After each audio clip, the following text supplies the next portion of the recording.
the video sparking controversy and countless comical memes. A preliminary investigation by the Kings and Queens Funeral Parlour alleges a more sinister plot. Individually and separately, the three funeral parlours were involved or duped into participating into a plot which later turned out to be an outcry. So these guys started at Kingdom Blue Funeral Services, acquired an empty coffin under the auspices that there was a dead body which was at home. The allegations link three funeral parlours in the build-up to the alleged miracle.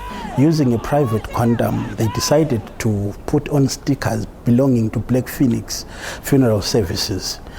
And when they approached Kings and Queens, they masqueraded as part of the delegation, belonged to the bereaved family. Part of the delegation was supposedly members of Black Phoenix Funeral Services.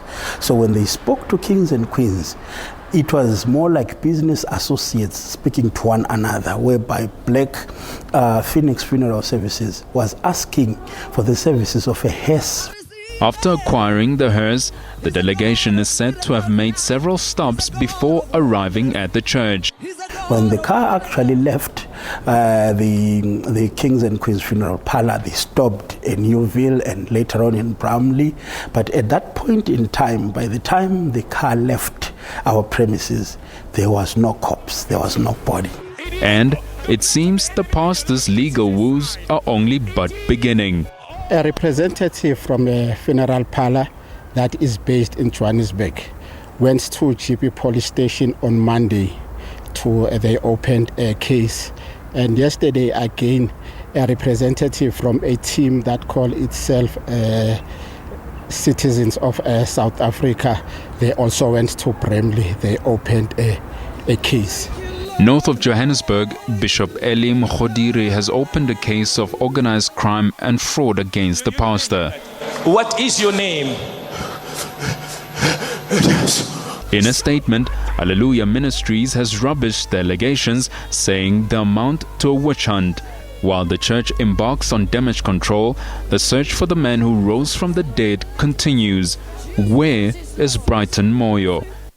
Questions that also keep his employer up at night. His attitude wasn't good, so we suspended him for the week with pay. And in that week, we found out what he was doing. And the guys here who are friends with him, because he's from Zimbabwe, told me that he's done a wheelchair stint and he's done a couple of other stints with the same church. The CRL Rights Commission has also instituted an investigation into the church. Alleluia Ministries has continued taking on the stance of the biblical city Jericho and raising its guard high and refusing to answer questions. But as the weight of investigations now piles up, many are hoping, just as Jericho, the walls of this church will come tumbling down. Itakana Magwedza, SABC News, Sandton.